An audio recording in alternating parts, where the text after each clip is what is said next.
부처 그 도덕의 실체 시작할게. 무엇이 도덕적이다라고 할 때 그것을 너희들은 무조건 선하다, 좋다라는 의미로만 해석하잖아. 그런데 그게 멍청한 생각이라는 거. 그 얘기를 해줄게. 일단 도덕의 뜻 먼저 정리하고 가자. 도덕, 양심이나 여론, 관습 등에 비추어서 지켜야 할 행동의 기준이 되는 내면적, 자율적 원리이고, 그에 반해서 법률을 도덕과 비교해서 정리하면 그때 법률의 뜻은 법률, 양심이나 여론, 관습 등에 비추어서 지켜야 할 행동의 기준이 되는 외면적, 타율적 원리 이렇게 정리할 수 있어. 보통 도덕을 내면적, 자율적 이 정도로만 사전에서는 표현하는데 나는 여기서 더 들어가서 정리를 해줄게.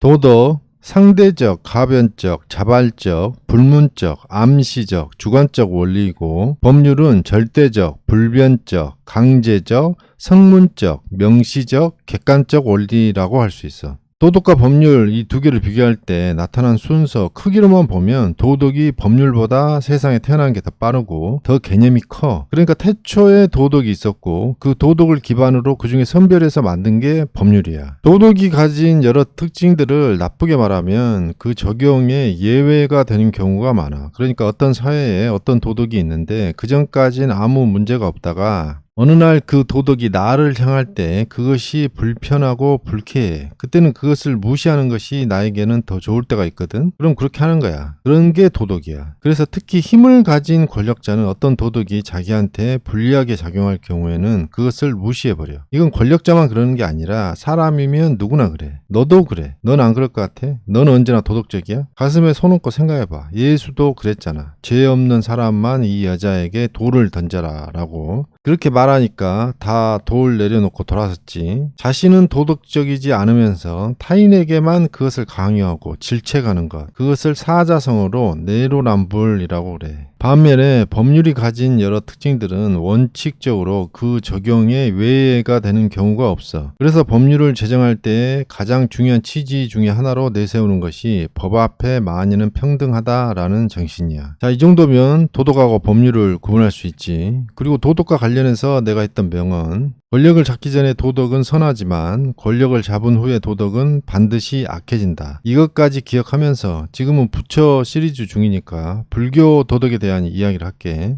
부처가 만든 초창기 불교 도덕의 핵심은 그거야. 카스트 신분 제도를 부정하며 진리 앞에 만인은 평등하다라는 정신이었어. 이것은 당시 시대 상황에 비추어서 매우 혁명적이고 급진적인 도덕이었고 여기에 인도 대중들이 열광하며 초기 불교가 인도에서 성공할 수 있었어. 그런데 부처 사후 대중들의 지지를 받고 난 후에 즉 권력을 잡은 후에 불교 도덕은 악해지기 시작해. 여기서 악해졌다라는 말은 즉 초기에 평등 도덕 정신을 잃어버리고 타락해졌다라는 말이야. 내가 만든 부처 시리즈 제목만 보면 부처가 사기꾼인 것처럼 보이잖아. 그런데 부처는 죄가 없어. 있는 최선을 다한 거야. 문제는 후대의 중들, 그 인간들이지. 왜냐하면 인간들은 기본적으로 도덕보다는 자신의 이익과 안위가 더 우선인 이기적인 존재들이거든. 중도 인간이잖아. 그러니까 외회가 없어. 불교의 타락, 이건 지금 시대에 와서 새삼 문제되는 게 아니라 무려 부처 사후 인도에서도 그리고 고려 때에도 있었어. 고려 때에 타락한 불교를 반성하면서 또 새로운 도덕을 고민했던 사람이 진울이야. 근데 어때? 그래봤자 현재에도 달라진 게 없지. 그건 왜 그래? 그것이 바로 인간이 이기적인 존재라는 것을 모르는 멍청한 도덕의 한계, 즉 불교의 한계야. 자, 그래서 정리를 해줄게. 무엇이 도덕적이다라고 할 때 앞으로 너희들은 무조건 선하다, 좋다라는 의미로만 해석하지 마. 왜냐하면 도덕에는 멍청한 도덕과 영리한 도덕 두 가지가 있기 때문이야. 내가 멍청함과 사악함은 같다라고 그랬지. 그래서 이 멍청한 도덕은 사악한 결과를 불러와. 그럼 뭐가 멍청한 도덕이냐? 현실에 기반하지 않는 도덕, 평가를 받지 않는 도덕, 그리고 일관성이 없는 도덕. 이런 게 멍청한 도덕이야. 이 세 개는 엄밀히 구분되지 않아. 위해서 나눈 것 뿐이고 멍청한 도덕은 이 세 가지에 각각 다 해당되는 경우가 많아. 이 중에서 부처가 만든 불교 도덕은 현실에 기반하지 않는 멍청한 도덕에 주로 속해. 평등까지는 좋아. 거기까지는 현실적이야. 근데 그걸 무한히, 열반이니, 해탈이니 이런 망상으로 풀어버려.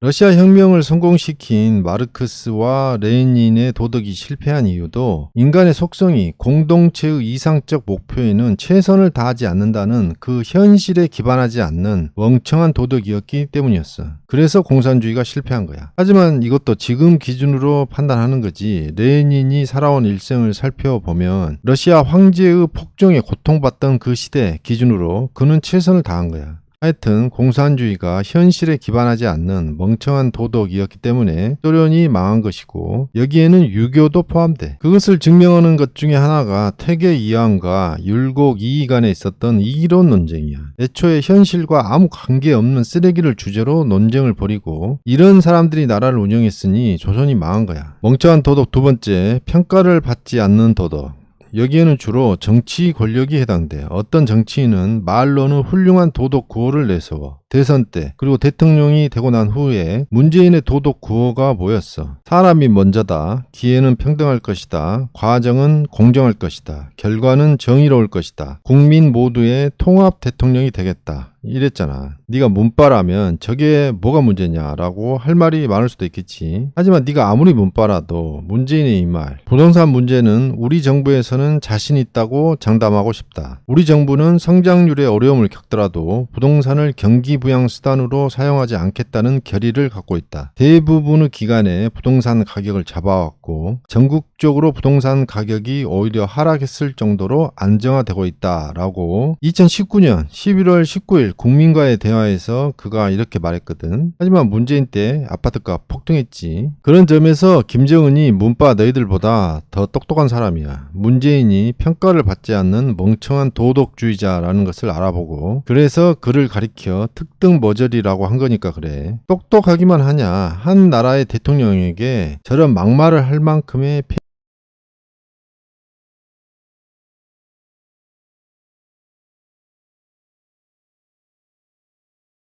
멍청한 소리 하지 말고 김정은의 저런 패기와 용기는 좀 배워. 멍청한 도덕 세 번째, 일관성이 없는 도덕. 이건 가장 대표적인 사례가 페미 단체들이 거들어서 만들어낸 간통죄 폐지 사건이야. 페미들이 간통죄 폐지를 주장할 때 그 명분으로 삼은 도덕이 무엇이냐면 국가가 개인들의 아랫도리 사건에 형사적으로 관여해서는 안 된다. 이거거든. 이걸 좀 멋있게 표현해서 판결문에서는 이렇게 적고 있어. 간통죄는 헌법상 보장되는 성적 자기결정권 및 사생활의 비밀과 자유를 제한한다. 그럼 같은 논리로 금전 섹스를 처벌하는 것은 헌법상 보장되는 성적 자기결정권 및 사생활의 비밀과 자유를 제한한다도 성립하는 거야. 섹스에는 두 가지 종류가 있어. 돈 내고 하는 섹스, 금전 섹스, 그리고 돈 없이 하는 섹스, 공짜 섹스. 그런데 엄밀히 말해서 이 세상에 공짜 섹스는 없어. 남편이 돈을 못 벌어오잖아? 그럼 그 부인이 가장 먼저 뭘 하는지 알아? 섹스를 거부해. 율랑녀와 하는 섹스는 그 금전 거래가 건 단위이고 애인이나 부인과 하는 섹스는 그 금전 거래가 월 단위라는 차이만 있을 뿐 둘 다 금전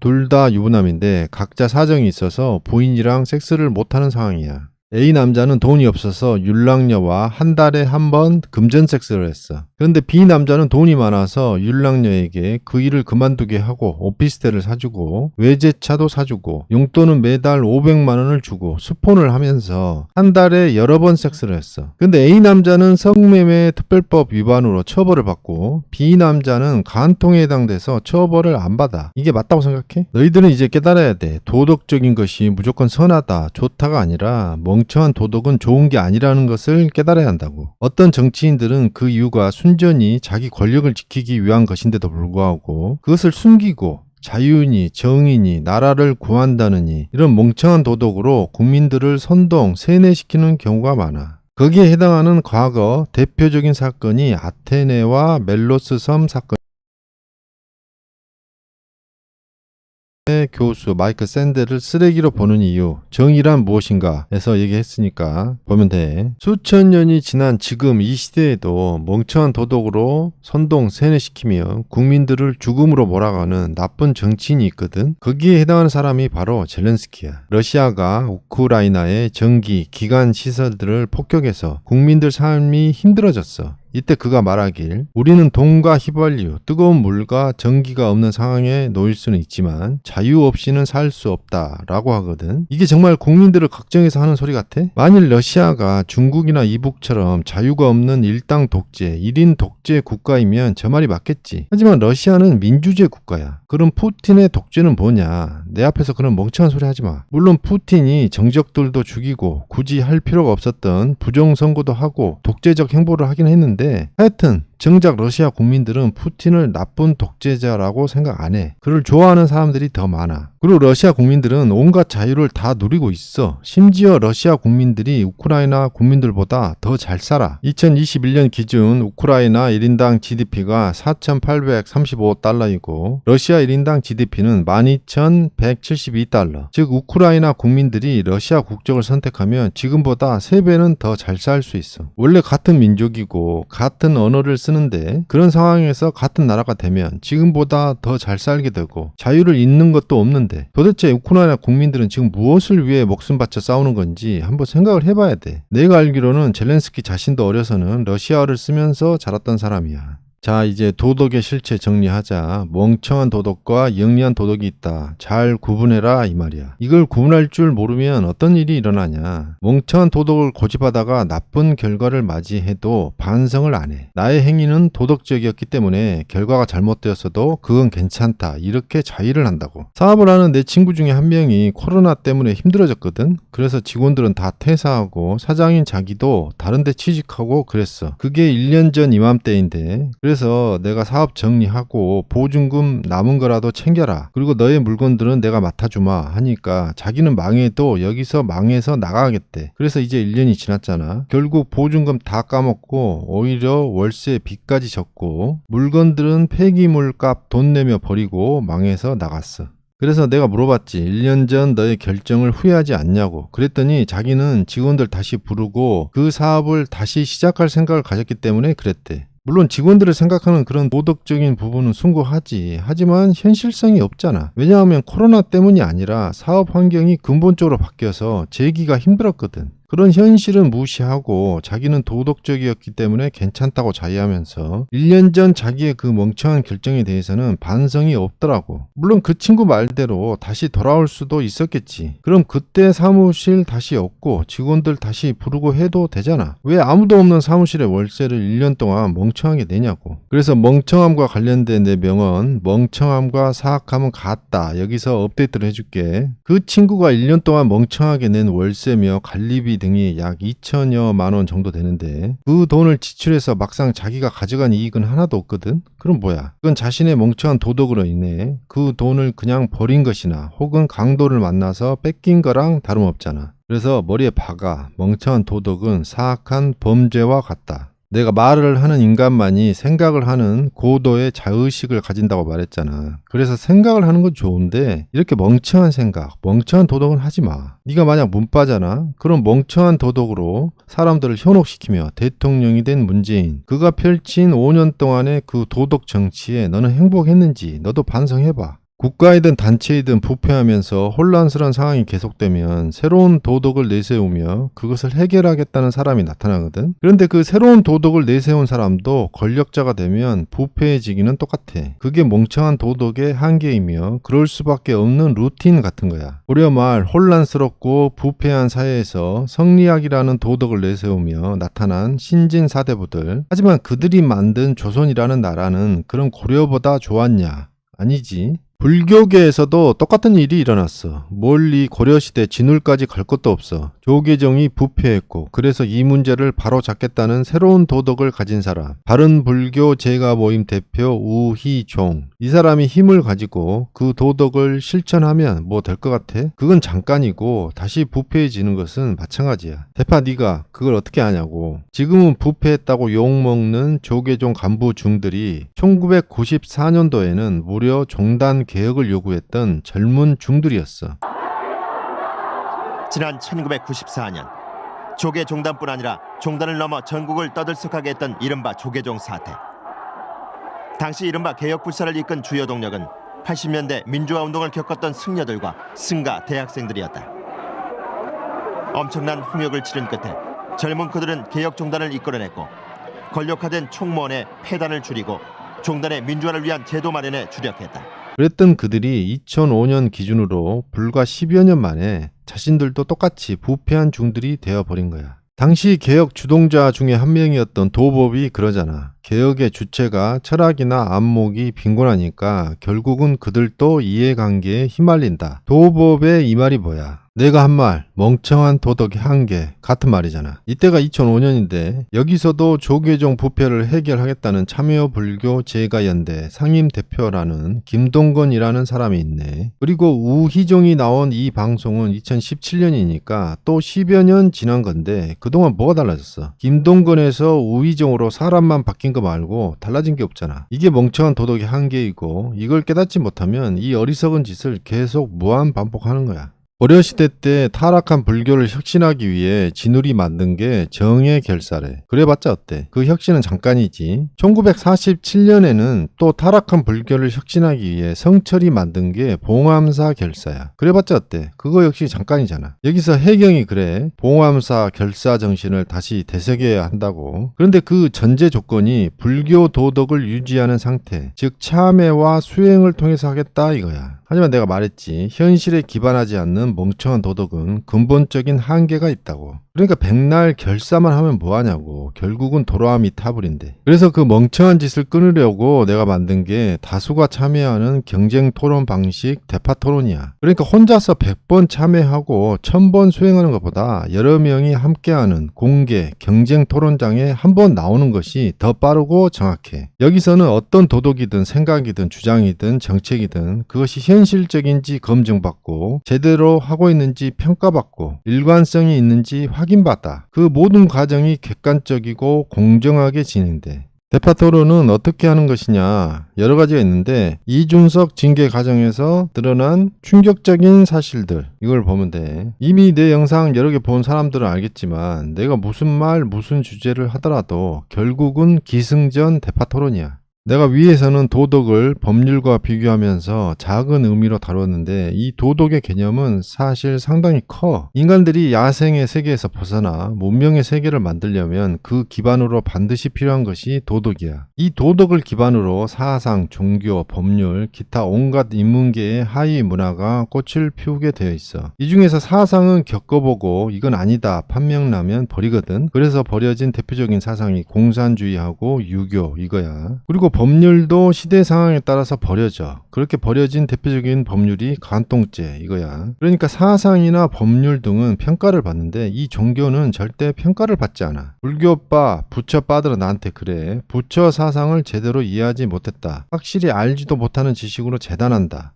진짜 그래? 그럼 부처 사상을 나보다 잘 아는 중들이 모범을 보여야 하잖아. 그런데 맨날 타락하는 모습만 보여주는 게 모범이야? 그런데 종교는 불교뿐만 아니라 아무리 타락하고 잘못을 해도 평가를 받지 않았기 때문에 좀비처럼 그 생명을 이어왔어. 그런데 이제는 안 돼. 계속 약 팔아서 장사하고 싶으면 그 존재 가치를 스스로 증명해. 죽은 부처 뒤에 숨어서 그의 후광만 팔지 말고 그 대단한 지식을 토론장에 나와서 얘기 좀 해봐. 물론 내가 이렇게 얘기해봤자 나올 중들은 한 명도 없어. 왜냐하면 내가 구독자 1만 명도 안 되는 학고방 유튜버인데다가 100만이라 하더라도 나올 중들은 없어. 나오는 순간 2500년 동안의 말장난과 억지, 선동과 망상이 드러나 버릴 것을 본능적으로 알기 때문이야. 그냥 나는 후대를 위해서 기록으로 남겨놓는다. 그럼 또 왜 불교만 까냐 기독교도 까라 이렇게 시비 거는 사람이 있어. 내가 왜 기독교는 안 까는지 그 이유 두 가지는 이미 얘기했어. 그래서 나한테 시키지 말고 기독교는 네가 까면 돼. 영상 만들어서 올려. 내가 좋아요 눌러줄게. 참고로 문재인이 사람이 먼저다 할 때 그 사람이 누구인지 알아? 바로 이 사람이야. 그걸 대파 네가 어떻게 아냐. 어떤 남자가 잘생기고 어떤 여자가 예뻐서 그 사람에게 네가 빠지잖아. 그런 사람이 너를 만나주면 그때는 그 사람이 무슨 막말을 해도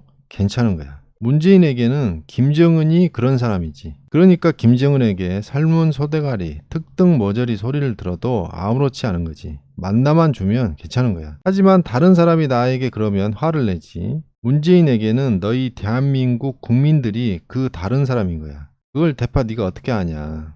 서해 공무원, 즉 대한민국 국민 피살 사건과 관련해 답변 좀 해달라 하니까 불쾌하다, 무례하다, 화가 나 있다라고 하잖아. 예쁜 사람 김정은이 막말하는 건 참아도 너희 안 예쁜 대한민국 국민이 뭐 물어보는 건 화가 난다잖아. 이제 문재인이 왜 그토록 이북과의 대화에 집착했는지 이유를 알겠지. 그리고 대한민국 국민이 바다에서 피살되고 그 시체는 불태워 버려졌는데 그것을 보고받고 그 과정을 기록한 대통령 기록물이 하나도 없대. 이게 기회는 평등할 것이다. 과정은 공정할 것이다. 결과는 정의로울 것이다 해서 문재인이 너희들한테 해주는 공정한 과정이야. 이게 농담이 아니고 진심이야. 문재인이 생각하는 그 도덕 입장에서는 너희들한테 그렇게 해주는 게 진짜 공정한 거라고. 뭐 이렇게 얘기하면 대파 너는 우파냐 시비 걸지 마. 좌파가 뭔지 우파가 뭔지도 모르면서 그런 멍청한 질문하지 말고 좌파 우파에 관해서 만든 영상 2개 있으니까 그거 보고 얘기해.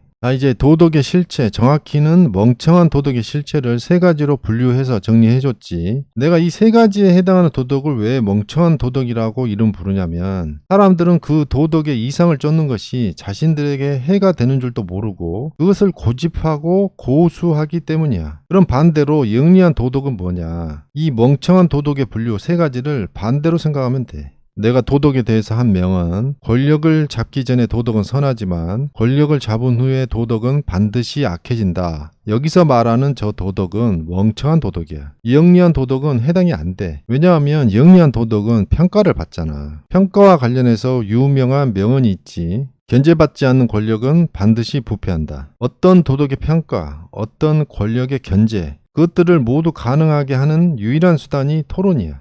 그러니까 이런저런 핑계를 대면서 토론을 회피한다? 그건 100% 사기 도덕이고 부패 권력이야. 머리에 박아.